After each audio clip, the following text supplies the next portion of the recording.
Selamat siang, Niluh dan juga saudara. Lonjakan kasus COVID-19 ini juga mulai terjadi di Jawa Barat. Data terkini yang kami dapatkan dari Satgas COVID-19 Provinsi Jawa Barat per tanggal 3 Februari kemarin, saat ini Jawa Barat menduduki ranking kedua tertinggi kasus konfirmasi positif COVID-19, di mana ada sebanyak 7.308 kasus terkonfirmasi di Provinsi Jawa Barat. Ini dengan angka kesembuhan 96 hingga 98%. Sementara untuk positivity rate, Jawa Barat ini menduduki ranking tertinggi keempat se-Indonesia, di mana positivity rate Jawa Barat ini berada di angka 8,69%. Untuk ketersediaan tempat tidur di rumah sakit, Niluh, saat ini angkanya ada di 26,26%. Dalam satu hari, tepatnya per tanggal 2 kemarin, per tanggal 3 kemarin, ini naik 4% dibanding hari sebelumnya.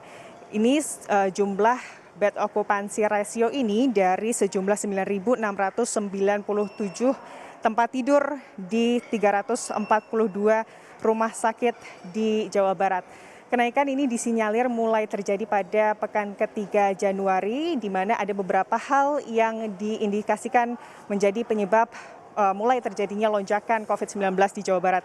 Di antaranya adalah mobilitas, aktivitas, dan juga interaksi masyarakat ini yang sudah mulai tinggi, termasuk antar wilayah yang kasusnya tinggi seperti Jabodetabek. Lalu juga disiplin protokol kesehatan masyarakat yang mulai melonggar belakangan ini, Niluh.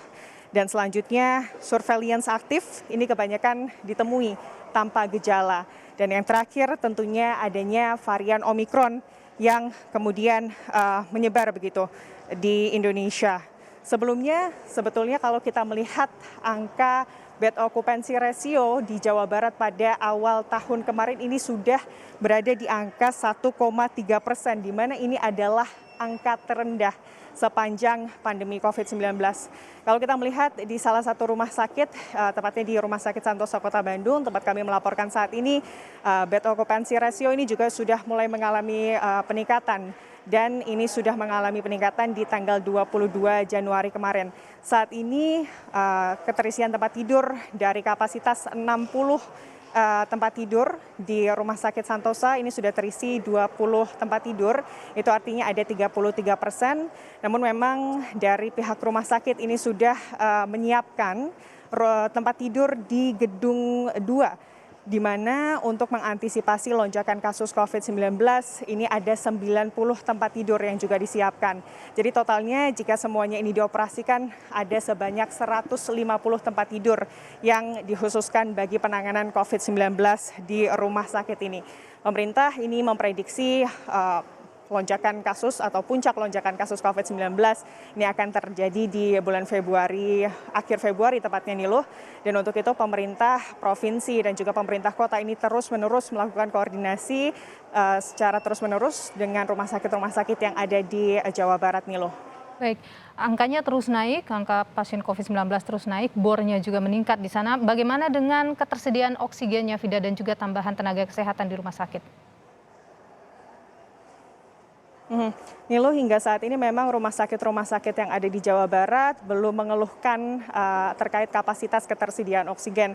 Memang kalau kita melihat secara keseluruhan di Jawa Barat, bed occupancy ratio-nya ini masih di angka terkendali, di mana tadi 26,26%. Lalu juga contohnya di rumah sakit tempat kami melaporkan saat ini, kapasitas rumah sakitnya juga masih berada di 33%, atau masih 20 tempat tidur yang terisi dari kapasitas 150 tempat tidur maksimal yang bisa dioperasikan. Namun memang kalau kita melihat atau berkaca dari penanganan COVID-19 Jawa Barat di lonjakan-lonjakan kasus sebelumnya seperti di pertengahan tahun kemarin, memang sebetulnya mungkin sudah ada skema-skema yang bisa digunakan oleh Satgas COVID-19 di Jawa Barat, seperti adanya suplai oksigen gratis dari Lanut Sulaiman. Lalu juga biasanya ketika lonjakan ini sudah mulai terjadi, akan ada relawan-relawan yang akan direkrut oleh Satgas COVID-19 Jawa Barat untuk kemudian menangani lonjakan kasus COVID-19 di Jawa Barat. Dan juga Niluh dan juga saudara, untuk kemudian memastikan bed occupancy ratio di Jawa Barat ini kemudian ketersediaannya ini aman, Maka dari pemerintah Provinsi Jawa Barat ini menghimbau kepada rumah sakit dan juga pasien-pasien COVID-19 yang ada di Jawa Barat untuk kemudian bagi pasien-pasien dengan gejala ringan atau bahkan tidak bergejala ini untuk tidak kemudian melakukan rawat inap di rumah sakit. Jadi bagaimana kemudian pasien-pasien tidak bergejala ini sebisa mungkin melakukan isolasi mandiri tentunya Niluh dengan berkoordinasi secara terus-menerus dengan Satgas dan juga puskesmas setempat.